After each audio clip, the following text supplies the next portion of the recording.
गरुडगमन तव चरणकमलमिह मनसि लसतु मम नित्यम्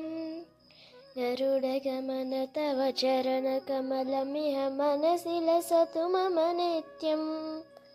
मनसि लसतु मम नित्यं मम तापमपाकुरु देवा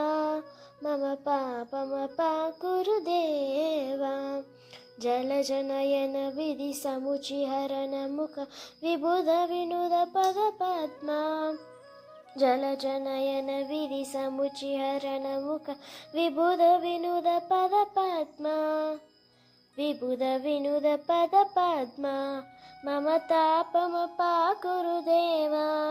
मम तापमपाकुरु देवा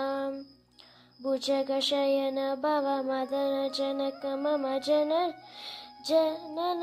मरण भयहारिणी